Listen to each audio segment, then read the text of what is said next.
ময়মনসিংহে বেড়েছে ডেঙ্গু সংক্রমণ। গত ২৪ ঘন্টায় ময়মনসিংহ মেডিকেল কলেজ হাসপাতালে ভর্তি হয়েছেন ২৮ জন রোগী। বিস্তারিত জানাতে যুক্ত আছেন সহকর্মী ইমতিয়াজ আহমেদ। ইমতিয়াজ, আবারও জেলায় ডেঙ্গু সংক্রমণ বাড়ছে, এ নিয়ে চিকিৎসকরা কি বলছেন, আর সেবা নিয়ে রোগীদের কোনো ভোগান্তি রয়েছে কিনা?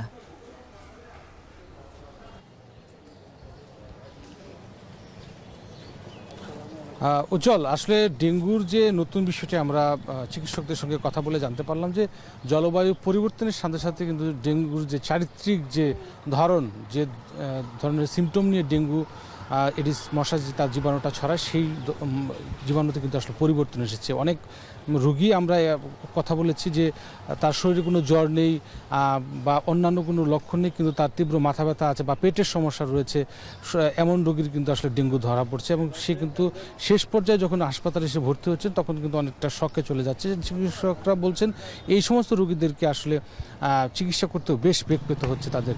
এবং ময়মনসিংহে গত ২৪ ঘন্টায় ৩৮ জন রোগী কিন্তু ভর্তি রয়েছে বিভিন্ন ওয়ার্ডে।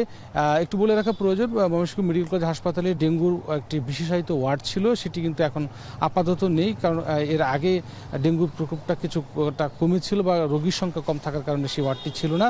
তবে চিকিৎসকরা যেটা বলছেন যে যেহেতু প্রতিনিয়ত ডেঙ্গু রোগীর সংখ্যা বাড়ছে, সুতরাং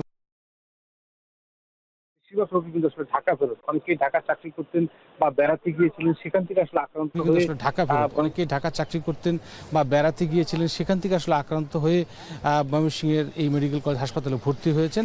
এবং তারা যেটা বলছিলেন যে অতিরিক্ত জ্বর, শরীর ব্যথা, মাথা ব্যথা, পায়খানার সাথে রক্ত যাওয়া, সব বিভিন্ন ধরনের লক্ষণ কিন্তু তাদের দেখা দিচ্ছে। এবং চিকিৎসকরা যেটা বলছেন যে জ্বর আসলে যথাযথ অ্যান্টিবায়োটিক না খাওয়া এবং চিকিৎসকের পরামর্শ ছাড়া যেন আসলে যথাযথ অ্যান্টিবায়োটিক না খাওয়া সহ অন্যান্য পরামর্শ দিয়েছেন। এবং সবচেয়ে বেশি